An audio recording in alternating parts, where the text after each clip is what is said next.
Karim Villagela, je suis un artiste peintre de Constantine. Je viens de m'installer à Sancerre. Je viens de m'installer un atelier, en même temps un lieu d'exposition. Mon parcours de l'art, avant, on parle d'avant, parce qu'avant j'étais dans l'entreprise pharmaceutique, j'étais hors de l'art, hein, vraiment c'était... Mais à cette époque-là, j'ai commencé en 2015, et je pense que c'est le besoin de créer, le besoin de la création, c'est pour ça que j'ai commencé au début d'acheter de la peinture et commencer à peindre et mettre ça sur Facebook au début. C'est juste comme un amateur qui met ses 6 heures sur les réseaux sociaux. Je suis autodidacte. Je n'ai fait aucune formation. Il n'y a pas un message précis, parce que moi quand je travaille, quand je peins ou quand je travaille, j'ai pas une idée. Je suis pas un instinct. C'est pour ça que mes toiles, ils n'ont pas un nom, mes œuvres ils sont ouvertes au public. Le tourisme apporte beaucoup, parce que un artiste, il expose ses tableaux dans des galeries, mais le tourisme reste une ouverture de plus. Alors, plusieurs techniques. Alors, je commence sur la matière. J'utilise la peinture à l'huile avec une technique propre à moi. C'est-à-dire, je travaille la matière avec une gomme basique, scolaire, blanche. Et après, à chaque fois, je rajoute d'autres techniques ou d'autres matériaux sur la création de ma toile. Merci beaucoup.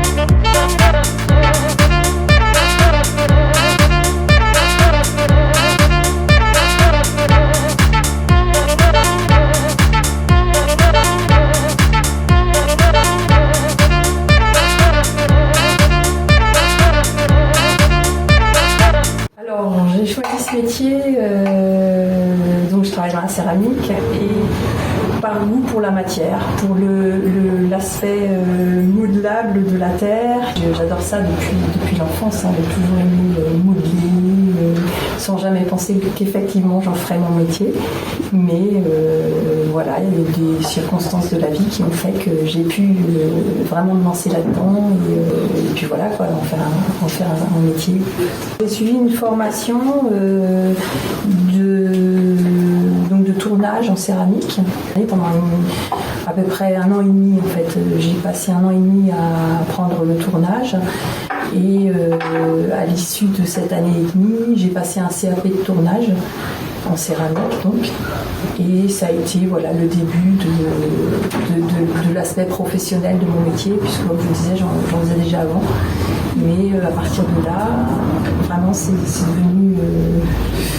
devenu plus concret et j'ai eu la chance de trouver rapidement du travail à la fois dans la formation en fait, puisque je travaille aussi dans la formation. Et puis petit à petit, du boulot comme céramiste, où j'ai pu développer un peu mes projets. C'est long parce que la création ça demande du temps, ça se fait pas comme ça. Petit à petit ça a pu se mettre en place. Comme matière, donc de l'argile, différents types d'argile. J'ai une grosse préférence pour le grès, qui est une terre qui cuit à haute température. Donc moi je suis à Sancerre et il y a des terres en Bourgogne, donc j'utilise pas mal les terres de Bourgogne, qui sont faites où on puisait aussi, qui sont faites dans le coin. En fonction des projets que j'ai, il m'arrive d'utiliser de la faïence, qui est une autre terre, qui est une terre qui cuit à basse température.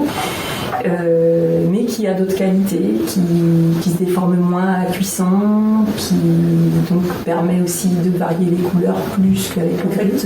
Donc la plupart du temps, je démarre mes pièces au tournage avec un tour de potier, tour électrique. Et puis souvent je les continue, je les modèle. Par exemple celle-là, celle qui est là, je l'ai tournée entièrement et j'ai fait des ajouts modelés. En fait j'ai fait des ajouts de terre, j'ai d'autres pièces qu'on voit comme celle-là par exemple qui sont partiellement tournées. Et puis ensuite je continue avec d'autres techniques de façonnage qui ne nécessitent pas de tour. Je continue à les monter parce que j'aime le côté un peu déformé, le côté pas régulier et puis ça me permet après, encore une fois, d'ajouter des éléments à les sources d'inspiration, elles sont multiples, c'est difficile de répondre à cette question. C'est souvent en faisant que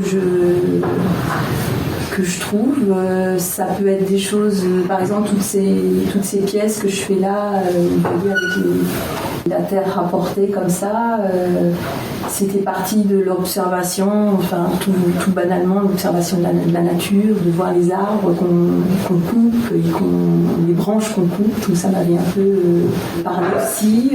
J'ai beaucoup travaillé avec des enfants, en fait, j'ai beaucoup fait de modelage avec des enfants. Et eux m'ont inspiré, oui, parce qu'ils ont une certaine spontanéité dans ce qu'ils font. Moi, j'ai tendance à être plus verrouillée de ce côté-là et de voir avec la légèreté avec laquelle ils font les choses, ça a pu parfois m'aider à changer, en fait, à modifier ma façon de travailler. Forcément, on va nourrir comme ça sa créativité en allant voir ce qui se passait. Merci à vous.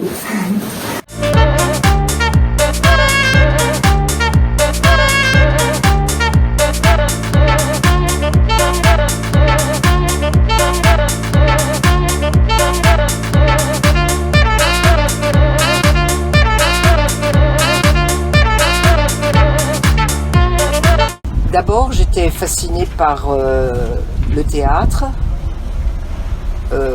J'étais très jeune, j'avais monté une pièce de théâtre pour les jeunes qui avaient 2 ans de plus que moi. Et j'avais beaucoup de lacunes littéraires, j'avais beaucoup de mal à m'exprimer, mais j'aimais le théâtre. Et après, je suis partie sur la route, mais je suis partie en Allemagne. Et là, je suis rentrée dans une famille extraordinaire pour élever les enfants. Et c'était des artistes musiciens, une grande violoniste, et des gens qui m'ont fait confiance, et je me suis occupée des enfants pendant 1 an à peine, et j'ai évolué dans un milieu qui me plaisait beaucoup. Il y avait des tableaux partout, ces gens-là m'ont fait confiance, ils m'ont aidé à rentrer aux Beaux-Arts, et j'ai réussi mes Beaux-Arts à Munich. Alors le tissu, pour survivre, je faisais des foulards peints sur soie. Le soir, dans les boulevards de Munich, j'avais installé un stand pour vendre mes peintures sur tissu. C'était plus facile que des tableaux. D'abord, je ne savais pas encore peindre des tableaux, mais je peignais beaucoup de tissus peints. Des patrons, certains modèles, mais j'étais que responsable des tissus peints. Alors j'avais quelques schémas de robes simples, des jupes longues, des petits corsages. Voilà, j'ai énormément travaillé là-dessus. Le tissu peint, voilà, tout ce qui était peint sur tissu, j'avais le tissu blanc, c'était du chanvre ou de la soie. Et c'est là-dessus que j'ai fait des milliers et des milliers de gestes de peinture avec des vêtements très originaux. Donc j'ai beaucoup aimé faire ce travail qui a pris au moins 35 ans. Je n'ai pas arrêté de peindre des tissus, de teindre, de peindre. Alors là, c'est moi-même. C'est ma main qui guide ou c'est... j'ai pas de critères. Je regardais un peu la mode, mais ça ne m'intéressait pas. Et non, c'était mon geste. Tout ça, ça a été que des tissus imprévus et imprévisibles pour les gens. Et ils m'ont très très vite adopté. Ils ont adopté mon art, la façon que j'ai travaillé. Ce n'était que mes créations. Et comme je suis âgée, que j'ai 77 ans, que depuis 4-5 ans je ne crée plus mes vêtements parce que ça coûte très cher. Et puis je m'apercevais pas que je travaillais toute la journée pour peindre et vendre. Ça faisait énormément, mais je l'ai fait qu'avec passion. Mais au bout d'un moment, je me suis dit, j'y arrive plus. Donc j'ai changé pour faire un peu des occasions, du vintage. Et naturellement, les gens sont impressionnés par mes vintage parce que j'ai un choix dans ma tête, j'ai du goût, même si je connais pas du tout le textile et la mode et les boutiques.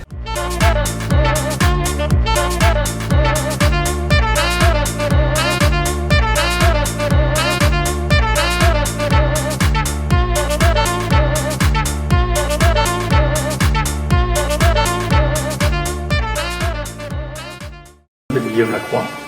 Je suis tonnelier, je suis installé à Saint-Brice depuis 2014 et récemment associé avec Paul Gonnet, un petit hôtelier artisanal. Il existe un seul diplôme qui est le CAP. C'est une formation qui se fait en 2 ans et il y a 3 écoles en France. Une en Bourgogne, une dans le Cognacais et une dans le Bordelais. Pour ma part, je fais ce métier parce que j'avais envie de travailler le bois. Et puis des menuisiers, il y en a un peu partout, des charpentiers, il y en a un peu partout, et j'ai cherché un métier du bois ou un peu plus rare. Et comme je suis natif de la région de Sancerre, on a vite fait le lien entre le bois et le vin. Alors, le métier de tonnelier, c'est un peu compliqué parce qu'il faut qu'on fasse plusieurs choses. Il faut qu'on arrive à faire un joli contenant. Faut aussi qu'on arrive à faire un contenant qui soit étanche, parce qu'on va contenir la plupart du temps, ça va être ou des vins ou des alcools. Et la dernière chose, c'est les arômes. C'est-à-dire qu'en fait, suivant travailler le tonneau, on va obtenir différents arômes. Alors, ce qui est plus marqué sur les petits tonneaux, jusqu'à 1000 litres, et ce qui est plus fin sur des gros contenants, comme ce qui est derrière moi. Aujourd'hui, on travaille principalement plus que le chêne. Parce que le chêne, il y a des composantes du chêne qui permettent d'avoir une palette aromatique dans le vin après qui est assez importante, suivant si on chauffe peu ou beaucoup de bois. Sur les fûts, on va utiliser ce qu'on appelle du mérin. Le mérin, c'est un bois qui est issu de grumes fendues en quartier. Donc on va avoir une bille de bois ronde, on va fendre des quartiers dedans, et dans ces quartiers-là, on va récupérer une planche qu'on appelle un mérin. Et alors que pour les gros contenants, on va utiliser du plot, qui est un bois plus générique dans le métier du bois, en scierie. Enfin, c'est du bois de scierie qui va être utilisé en menuiserie ou en charpente, plus en menuiserie d'ailleurs. Et là, on va chercher quand même des qualités de bois, des bois de fil avec peu de nœuds, le minimum possible. Et donc c'est deux débits de bois différents, suivant ce qu'on souhaite faire. Le foudre ou le tonneau, et après on va le mettre à chauffer, et une fois qu'il est chaud, on va le cintrer. Et une fois qu'il est cintré, il faut qu'on serre tous les cercles là, et qu'on vienne bien remettre les douelles les unes à côté des autres pour que ce soit le plus lisse possible, pour qu'on ait le moins de finition à faire derrière. Après, ce qui peut plaire, c'est que c'est un métier très diversifié. On travaille un peu le métal, un peu le bois. On travaille le bois de plein de manières différentes. On va cintrer le bois, on va l'usiner, le coller, parce qu'on fait tous nos socles, on fait tous nos supports. Donc on a vraiment un travail de bois qui est très vaste, et du coup on travaille avec le vin. Donc on a une relation avec le vin et ce qui va être ce que nos contenants vont rendre au vin, quoi. Donc c'est un métier très vaste. Je vous remercie beaucoup.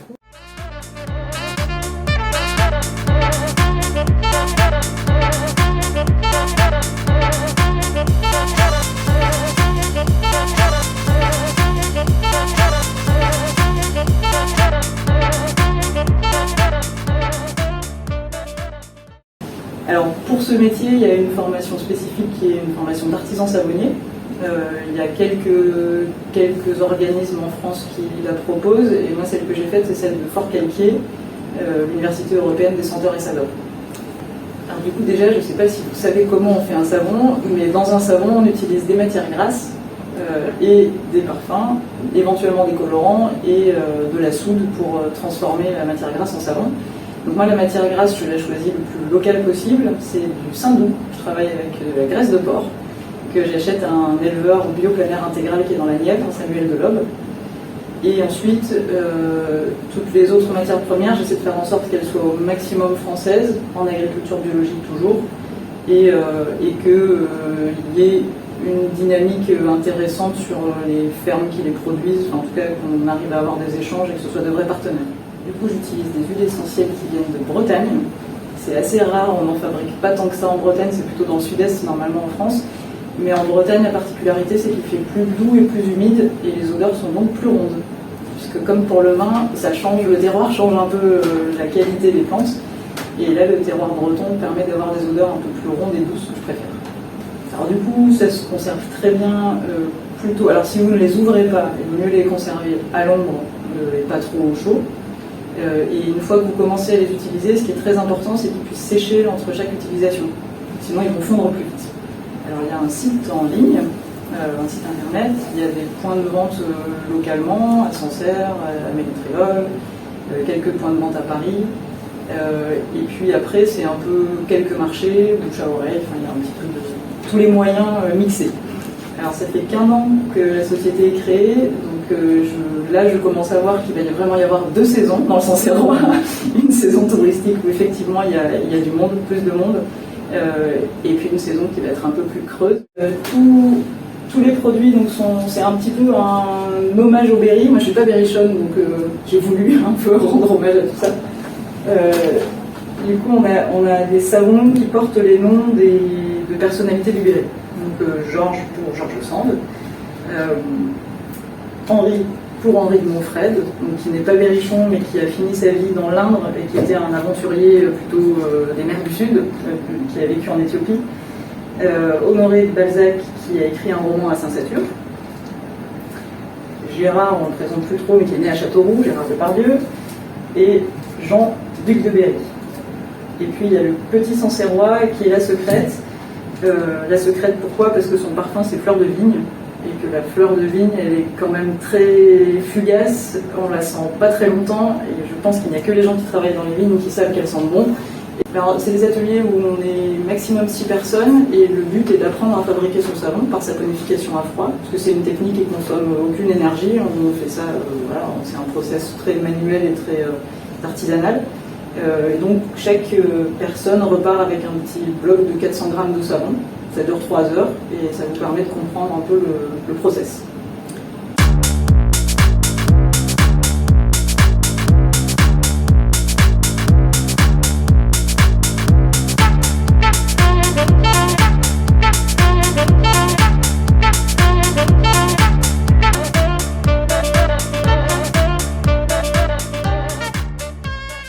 Bonjour, j'ai pas toujours été photographe. Vers 15-16 ans, j'ai dû faire un apprentissage photo chez un photographe. Donc j'ai fait des études de psycho, j'ai exercé la psychanalyse dans des CMP, centres médico-psychologiques, en banlieue parisienne, à Gennevilliers.